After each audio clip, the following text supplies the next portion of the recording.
Bienvenue sur Maendeleo Talk TV. Aujourd'hui, nous plongeons dans un sujet d'une importance capitale pour l'avenir de l'Afrique et plus particulièrement de la République démocratique du Congo. La corruption. En République démocratique du Congo, comme dans de nombreux pays africains, la corruption est omniprésente, affectant tous les niveaux de la société. Quelles sont les conséquences de cette corruption sur la stabilité, la sécurité et le développement de notre pays? Et comment la République démocratique du Congo peut-elle anticiper pour combattre ces fléaux pour un avenir meilleur? Restez avec nous pour cette analyse captivante. Si ce n'est pas encore fait, abonnez-vous à notre chaîne YouTube, likez, partagez et n'oubliez surtout pas d'activer la cloche pour ne manquer aucune de nos prochaines vidéos. Vous avez des idées concrètes pour le pays? Prenez contact avec nous. La participation est totalement gratuite. L'objectif, c'est de faire entendre des idées de tous ceux qui n'ont pas de moyens pour payer un espace sur les médias commerciaux. Votre soutien va aider à accroître notre audience pour le bien de nous tous. La corruption est une problématique aussi ancienne que l'humanité elle-même. Rappelons-nous l'histoire biblique d'Adam et Ève, chassés du jardin d'Éden pour avoir mangé les fruits défendus. Un acte de désobéissance et de corruption morale. Un penseur politique disait « L'homme est un loup pour l'homme ». Depuis toujours, l'homme a été motivé par la satisfaction de ses désirs égoïstes et matériels.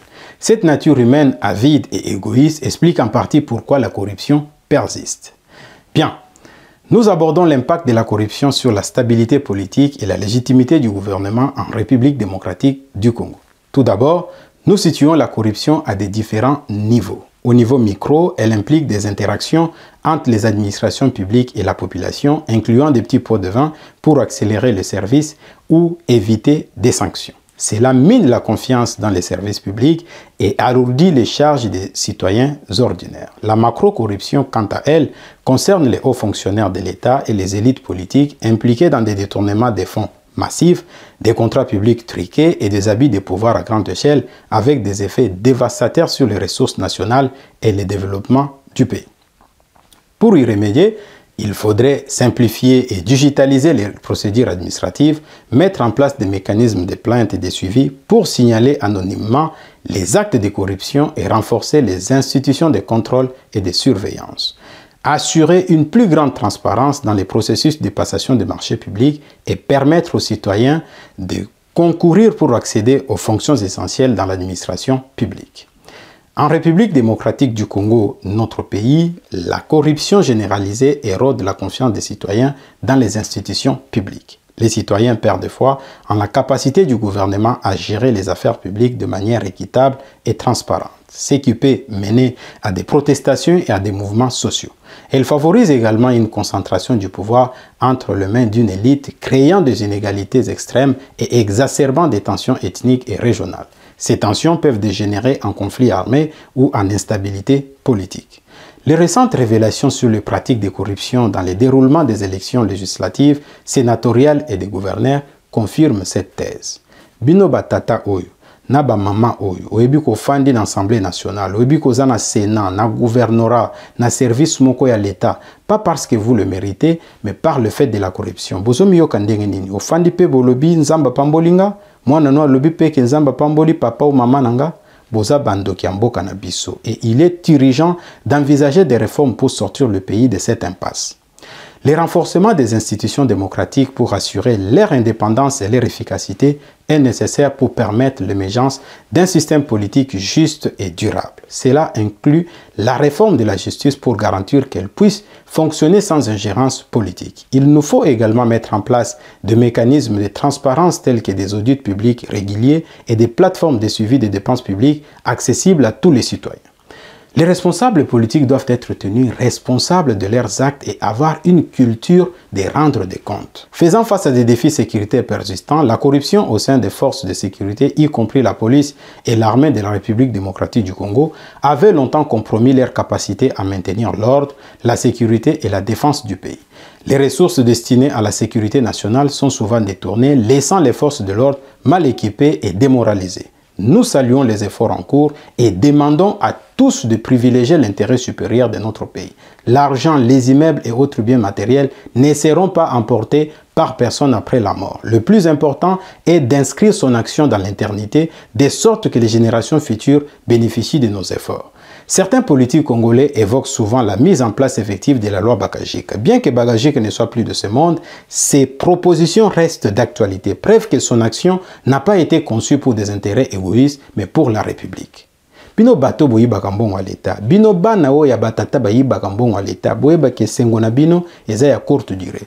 Mbongo bozolia eza ya orphelin ou azangi parent, mbongo bozolia eza ya jeune ou alinga tanga me mbongo ofuta classe eza te, mama waza na hôpital na minito mbongo ya ko traiter mwana na eza te. Vous êtes sous la malédiction. La corruption a fait plus de mal que de bien à notre pays. Elle est aussi responsable de nos millions de morts, en alimentant des conflits dans certaines régions de notre pays, facilitant les trafics de minerais et d'armes, exacerbant les conflits armés dans des régions riches en ressources comme l'Est de la République démocratique du Congo. Ces activités illicites financent les groupes armés qui déstabilisent davantage notre pays. Nous proposons au ministère de la Justice de se concentrer sur des réformes impactantes plutôt que sur des spectacles quotidiens. En se présentant comme le premier magistrat de la République, il sape le principe sacro-saint de la séparation des pouvoirs, garant des droits et libertés des citoyens. Revenons sur les trafics illicites. Nous proposons de former et d'équiper adéquatement les forces de sécurité en leur offrant des salaires dignes et raisonnables. Il est incohérent de placer un gestionnaire dans une situation sociale 20 fois plus meilleure que celle d'un contrôleur et d'espérer d'atteindre les objectifs fixés. Il faut mettre en place des mécanismes de surveillance et de contrôle pour lutter contre les réseaux criminels et les activités de contrebande, y compris le blanchiment des capitaux, conformément à la nouvelle loi numéro 22/068 du 27 décembre 2023 qui remplace la loi numéro 04/016 du 19 juillet 2004. Bande Gonangai, Bouébi, pourquoi il faut tout bondisser sur corruption? Parce qu'elle est cet ennemi commun qui détourne les fonds publics destinés aux infrastructures, à la santé et à l'éducation vers des comptes privés, ralentissant considérablement le développement économique et social du pays, compromettant par ricochet l'avenir des générations futures.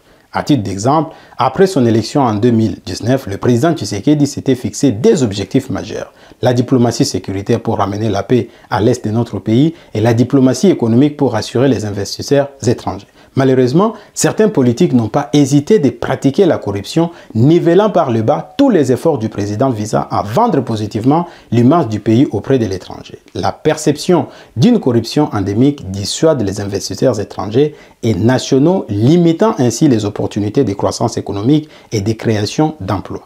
Pour endiguer ce phénomène, nous proposons de créer des agences indépendantes de lutte contre la corruption avec des pouvoirs d'enquête et des sanctions, d'encourager la dénonciation et de protéger les lanceurs d'alerte. Utiliser des technologies de digitalisation pour assurer la transparence dans les transactions financières et les marchés publics. L'omniprésence de la corruption dans notre société a sensiblement érodé les valeurs morales et éthiques, créant une culture où les comportements corrompus sont acceptés, voire valorisés. Cela a considérablement affaibli le tissu social et la cohésion nationale, aggravant les inégalités sociales entre citoyens. Qui pourrait croire encore à notre génération? Moi, j'y crois plus. Pour espérer à un changement positif, il faudrait investir dans l'éducation élémentaire en intégrant l'éducation civique et morale dans les programmes scolaires et encourager l'engagement citoyen dans des initiatives de transparence et de réduction des comptes. Les leaders politiques doivent montrer l'exemple en adoptant des pratiques de transparence et d'intégrité. Ils doivent déclarer leurs biens et s'abstenir de toute forme de corruption. Ils doivent également engager de vraies réformes institutionnelles pour renforcer l'indépendance de la justice, des médias et des agences de lutte contre la corruption et rester ouverts au dialogue avec toutes les parties prenantes pour s'assurer que les politiques publiques reflètent les besoins et les aspirations de tous les citoyens. La corruption est une menace majeure pour la stabilité, la sécurité et le développement de la République démocratique du Congo. Pour surmonter ces défis, des réformes profondes et une action concertée sont nécessaires à tous les niveaux de la société. Les leaders politiques ont un rôle crucial à jouer en adoptant des pratiques transparentes et en engageant des réformes institutionnelles. C'était Platini Chimpumpu sur Maendeleo Talk TV. À la prochaine pour de nouvelles analyses.